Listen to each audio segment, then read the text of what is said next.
With the Walking Dead No Man's Land 1.7 update, Next Games has brought player vs. player combat to the game. In order to support this major enhancement, they've introduced a new currency, trade goods, and 2 new buildings, the Outpost and the Walker Pit. Here's what you need to know to get started. The Outpost building is the key new structure introduced for PvP.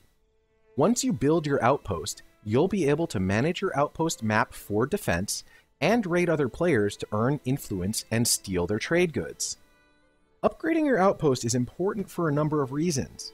In addition to earning trade goods by raiding players, the outpost produces trade goods much like farms produce supplies and tents produce XP.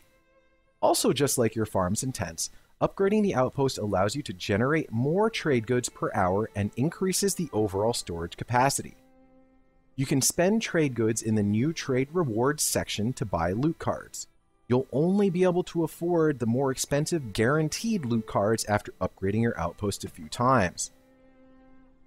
Upgrading your outpost also allows you to unlock and customize additional outpost maps, called locations. Higher level locations provide different defensive opportunities and more slots to place zombies on each of the first 2 sections of the maps. Depending on the team you select to defend your outpost, some locations and configurations will be more advantageous to you. The first thing you need to do when setting up your outpost is choose the survivors you want defending. There are a lot of opinions on what works best, but that's a conversation for another video. Ideally, you want your highest level survivors equipped with the best gear you have defending your outpost. You'll swap these survivors in and out when you're playing, since you cannot be attacked while active in the game. Once your team is set, the next thing you have to do is pick your location. We'll use the highest level rural field as the example. This is the outpost editor. As you can see, each outpost map is broken down into 3 sections, and each section has 4 different map possibilities that can be chosen with the up and down arrows above and below each section. A level 2 outpost grants you the ability to access this page and use the Place All Defenders button. Once you've upgraded your outpost to level 3, you'll unlock the ability to select an individual map section. This allows you to customize the placement of armored and tank walkers within the first 2 sections, as well as customize your defenders in the 3rd section.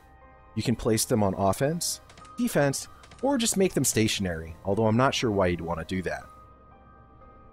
The remaining tabs on the outpost panel just show your battle log and the top ranked players.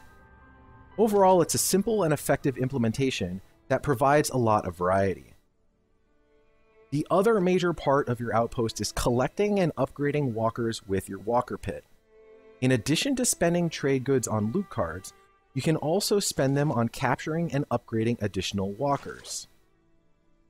Initially, it may feel like this is a waste of trade goods, but upgrading your walkers will make it more difficult and make it take more time to get through your first 2 map sections.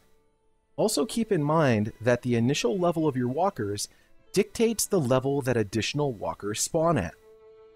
Finally, the walkers in your outpost do not attack your own survivors, so if a spawn occurs while raiders are attacking your survivors, they can end up fighting both your survivors and additional walkers.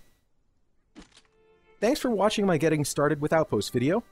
I'll be making 2 more videos in this series, one on advanced outpost layout and defender placement, and a second on raiding a high-level outpost. So if you found this video useful, don't forget to hit that subscribe button.